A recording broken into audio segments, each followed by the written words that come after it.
তার দৃষ্টি আকর্ষণ করব। নারী কারো করুণায় বাঁচতে চায় না, নারী তার মর্যাদা অধিকারকে সমুন্নত করে বাঁচতে চায়। নারী যেমন সৃষ্টি করতে পারে, নারী যেমন টেক কেয়ার করতে পারে, নারী তেমনি একটি দেশ এবং জাতিকে এগিয়ে নিতে পারে।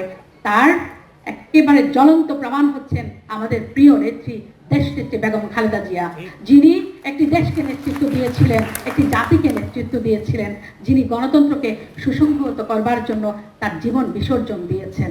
যেই নেত্রীকে আমরা পারিনি ধরে রাখতে, আজকে তাকে হারিয়ে আমরা বুঝতে পারছি যে আমরা কি হারিয়েছি।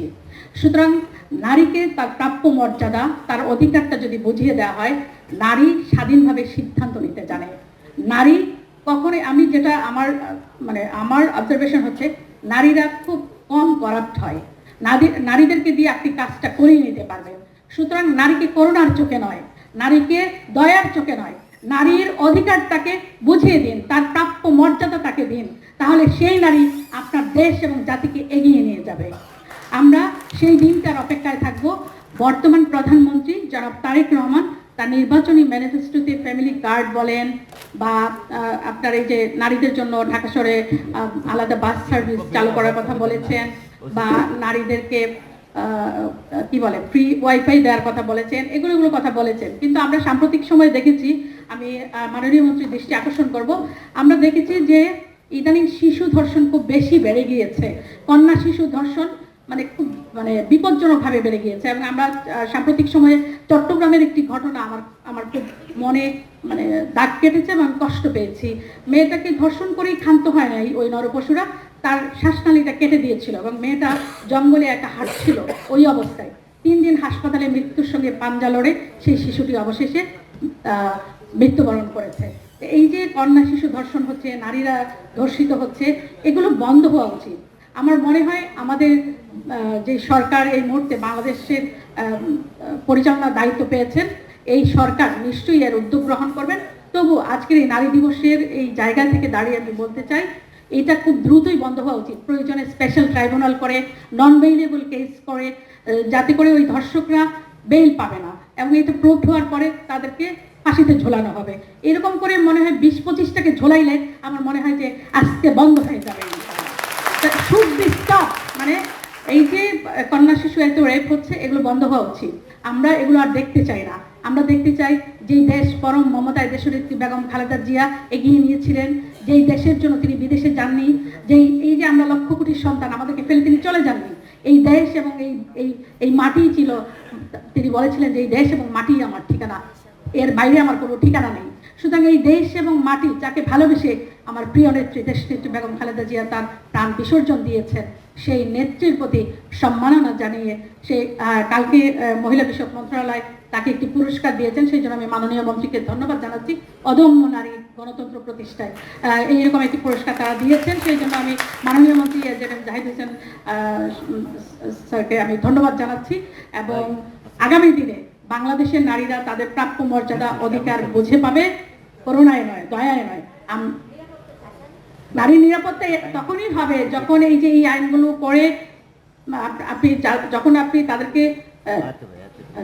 কি বলে শাস্তিটা নিশ্চিত করতে পারবেন, তখনই হবে। আমি পরিশেষে কবি নজরুলের দুটি কবিতার লাইন বলে শেষ করতে চাই। কোনো কালে একা হয়নি কো জয়ী পুরুষের তরবারি, প্রেরণা দিয়াছে শক্তি দিয়াছে বিজয় লক্ষ্মী নারী।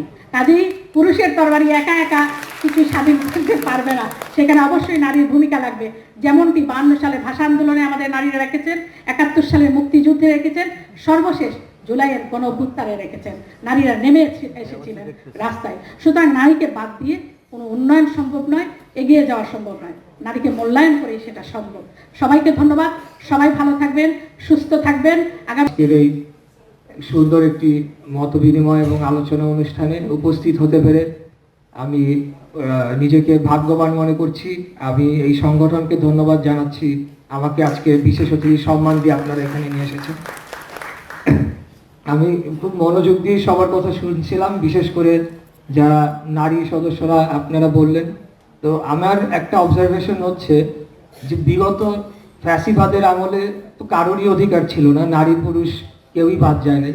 কিন্তু 5ই অগস্টের পর আমরা লক্ষ্য করলাম যে নারীদের উপর একটা গোষ্ঠী, তাদের আক্রোশ সেটি দিনকে দিন তারা বিভিন্নভাবে সেটা প্রকাশ পায় পেল, এবং আমরা দেখতে পেলাম যে নারীদের প্রতি একটা অসহিষ্ণু এবং তাদেরকে এক প্রকার ঘরমুখী এবং বন্দি করে রাখার প্রবণতা একটা আমরা দেখতে পেলাম। তো আমি একজন রাজনীতিবিদ হিসেবে এবং ঢাকার একজন সন্তান হিসেবে আমি আপনাদেরকে আশ্বস্ত করতে চাই ইনশাআল্লাহ যে আগামী দিনে এই অপশক্তি, তারা বলেছিল যে নারীদের কর্মঘণ্টা কমিয়ে নারীদেরকে ঘরের ভিতর ঢুকিয়ে দিবে, তারা আরো অনেক কথা বলেছিল যেগুলো আসলে নারীদের প্রতি অত্যন্ত অবমাননাকর, এবং আমি মনে করি যে নারী পুরুষ নির্বিশেষে সকলে আমরা মানুষ, প্রথমে আমাদেরকে মানুষ হিসেবে দেখতে হবে। কিন্তু আমরা সেই পার্টিকুলার রাজনৈতিক দল তাদের থেকে দেখলাম যে তারা আসলে এটা একটা দৃষ্টিভঙ্গির ব্যাপার, তো তাদের কোনোদিনও পরিবর্তন হবে না। তারা নারীদেরকে তাদের অধস্তই মনে করবে, এবং সেটা তারা রাষ্ট্রীয় পর্যায়ে রাজনীতির মাধ্যমে আনারও একটা অপচেষ্টা করেছিল। আপনারা দেখেছেন যে সোকল তৌহিদি জনতার নামে কিভাবে হ্যারাস করা হয়েছিল। আমাদের সকলেরই স্বাধীনতা রয়েছে, তাই বলে এটা না যে আমরা বাংলাদেশে প্রচলিত আইন ভঙ্গ করে সেখানে কোনো অসামাজিক কার্যকলাপ হবে সেটার আমরা পক্ষ নিচ্ছি না। কিন্তু কেউ তার ব্যক্তি স্বাধীনতা, তার পোশাকের স্বাধীনতা, তার কোথাও চলাফেরা হাঁটাচলা করার স্বাধীনতা, আমাদের মা বোনেরা পুরান ঢাকায় এখন গেলে দেখা যায় যে অবস্থা হয়ে গিয়েছে, ওনারা হাঁটাচলা করতে পারে না, ভয় থাকে।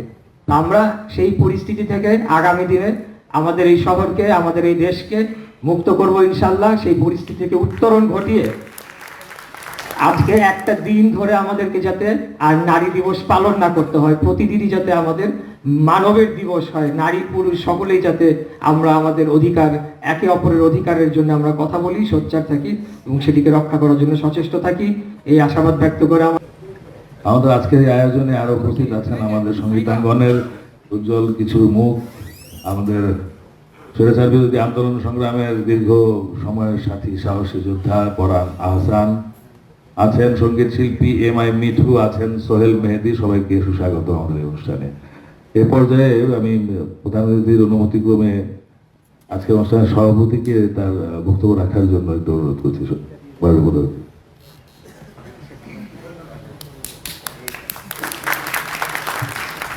সবাইকে আসসালামু আলাইকুম। আসলে অনেক কিছু বলার ছিল, লিখে নিয়ে আসছিলাম অনেক কিছু, সময়ের অভাবে বলা যাবে না, তো ছোট্ট করে বলি। আমার আজকে যে প্রধান অতিথি, আমার বড় ভাই